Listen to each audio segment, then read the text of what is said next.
On a tous eu des buts et des rêves dans la vie quand on était petit. Pour certains, c'était devenir pilote de foot. Pour d'autres, peut-être que c'était devenir ingénieur. Pour ma part, pilote de Formule 1.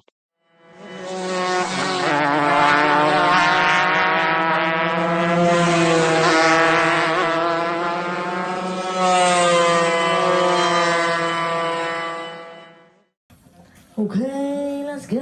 Moi, c'est Alexandre, j'ai 14 ans et mon rêve dans la vie, c'est de devenir pilote automobile.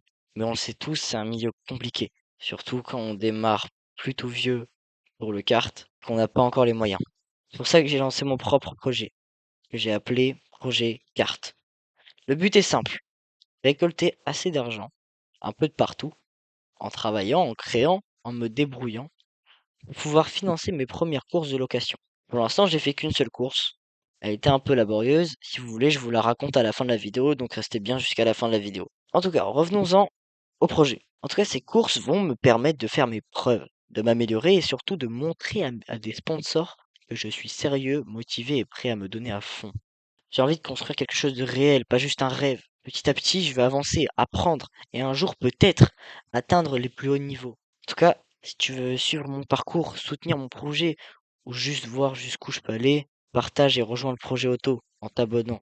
C'est gratuit et moi ça me soutient énormément. Surtout que on le sait dans ce milieu automobile, c'est plutôt compliqué.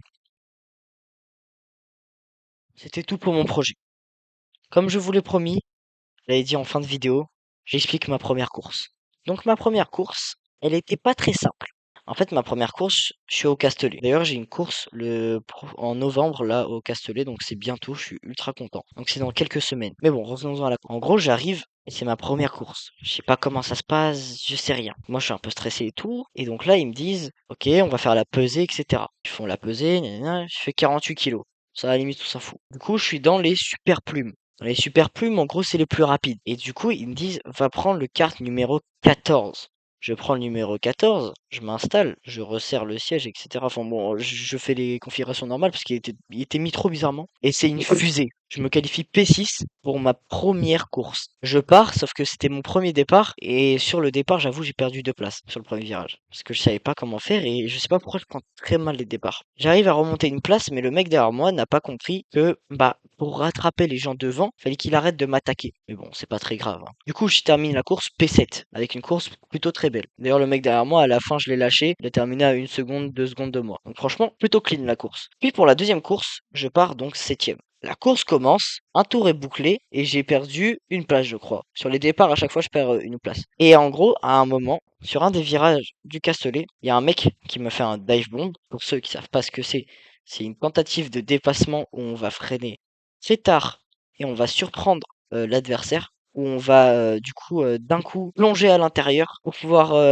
couper la trajectoire et passer devant. Je l'ai à peu près bien expliqué. Et donc il tente ce dive bomb. Mais bon, en fait, il me met dans le bac à gravier. Et du coup, il y a du gravier partout la piste, ça crée un gros carnage et j'arrive à repartir. Sauf que je termine 19e sur 21. Ensuite, ils font une moyenne de tous les résultats et donc pour la troisième course, je pars 10e. Je fais un départ correct, je gagne une place, j'étais plutôt content. Sauf qu'au troisième virage, je me place en 3 de front, dans un virage où déjà quand tu vas en 2 de front, c'est pas bon. Sauf que le problème c'est que les gens devant, ils se gênaient. Ils se gênaient tellement qu'ils perdaient énormément de temps. Donc je me mets à droite et en fait, ils se touchent. Et il y en a un des deux qui part en tête à queue. Et devinez où est-ce qu'il va quand il part en tête à queue? Sur moi. Du coup, je pars aussi en tête à queue parce qu'il va me toucher l'arrière. Je traverse la piste, je me prends 2 cartes sur le flanc gauche. Ça casse le pot d'échappement. Il y a un gars qui arrive avec un autre kart. Il me le donne, il me dit t'inquiète, tu vas continuer à rouler. Et donc, c'est une course où il y a 2 fois plus de tours. Il y a 15 tours au lieu de 7. Au lieu de 8, pardon. Et je repars. Parce que le problème, c'est que j'ai genre 40 secondes de retard sur le dernier, sur l'avant-dernier. Donc je repars. Donc sur 21 personnes, j'ai terminé 15e. C'est une prouesse, je suis désolé. Même si j'étais beaucoup plus rapide que les mecs, que les derniers, je les ai dépassés tout en finesse. Et j'ai quand même réussi à faire 15e. Simply lovely. Malheureusement, je me suis pas qualifié pour la super finale. J'espère que la prochaine fois, peut-être j'y arriverai. En tout cas, c'était une expérience vraiment, vraiment plaisante. Et j'ai hâte de refaire une course en fait. Et ça me fait vraiment plaisir. Voilà, parenthèse fermée. On peut conclure cette vidéo par une belle note. En tout cas, si tout ça vous a plu, n'hésitez vraiment pas à rejoindre mon projet en vous abonnant et en partageant le plus possible cette vidéo, en commentant pour le référencement et aussi en likant. Ça m'aide vraiment, ça a l'air de rien, mais vraiment ça aide. Et sur ce, moi je vais vous dire ciao ciao.